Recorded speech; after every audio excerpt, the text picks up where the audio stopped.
Hello everyone, আসসালামু আলাইকুম। আজকে আমি ডাল রান্না করব। প্রথমে মাসকাল ডালগুলো ভিজিয়ে রেখেছি, মাছগুলো ধুয়ে রেখে দিয়েছি। বসিয়ে দিলাম একটা ডিস্কির মধ্যে দিয়ে দিলাম সরিষার তেল, দিয়ে দিলাম হাল গোটা তেজপাতা, পেঁয়াজগুলো ভালো করে ভেজে নেব। আমি মাসকালার ডালগুলো আমার পাউডার ছিল, আমি ভেজে পাউডার করে নিয়েছি ব্লেন্ডারে। এবার আমি একটু ভিজিয়ে রেখে দিয়েছি। এবার মশলাগুলো আমি ভালো করে ভেজে নেব। ভাজা হয়ে গেলে আমি দিয়ে দেব বাটা মশলা, রসুন পেঁয়াজ আদা বাটা দিয়ে দেব।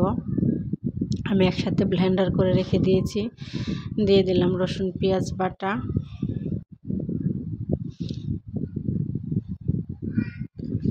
এবার আমি ভালো করে নেড়ে চেড়ে ভেজে নেব।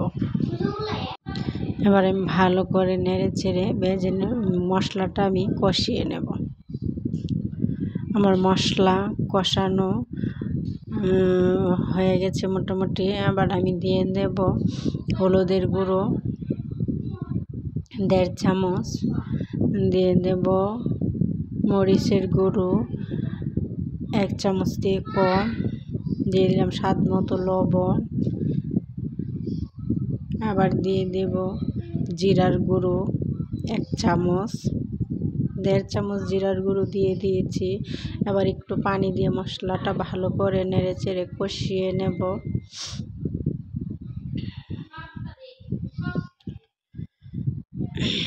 আমার মশলা কষানো হয়ে গেছে। এবার আমি দিয়ে দেব ধুয়ে রাখা মাছগুলো। সবগুলো মাছ আমি দিয়ে দিয়েছি এক এক করে। এবার আমি ভালো করে কষিয়ে নেব মাছগুলো। আমার মাছগুলো কষানোর জন্য আমি একটা ঢাকনা দিয়ে ঢেকে দিয়েছি। এবার আমি ঢাকনাটা উঠিয়ে নিয়েছি। আবার ভালো করে আমার কষানো হয়ে গেছে, একটু নেড়ে ছেড়ে দিয়েছি। এবার আমি ডালগুলো, ভিজিয়ে রাখা ডালগুলো আমি দিয়ে দেবো, মাসকালাই ডাল, এগুলো আমি আবার দিয়ে দেব। এবার আমি ডালগুলো দিয়ে দিয়েছি। এবার আমি একটু নেড়ে ছেড়ে নেব। ডাল অনেকটা ঘন হয়ে যাবে, আমি আর একটু পানি লাগবো, আমি একটু পানি অ্যাড করব। আমি আর পানি দেব না, এতে আমার ডাল হয়ে যাবে। দেখুন ডালটা, আবার একটু ঢাকনাটা উঠিয়ে নেড়ে চেড়ে নিচ্ছি।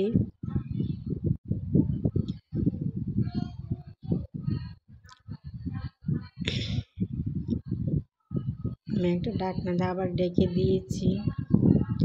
আর আমি উঠিয়ে নিয়েছি। দেখুন আমার ডাল মোটামুটি হয়ে গেছে। আমি ধনেপাতা কাঁচামরিচ দিয়েছি। এবার আমি পরিবেশন করে দেখেছি।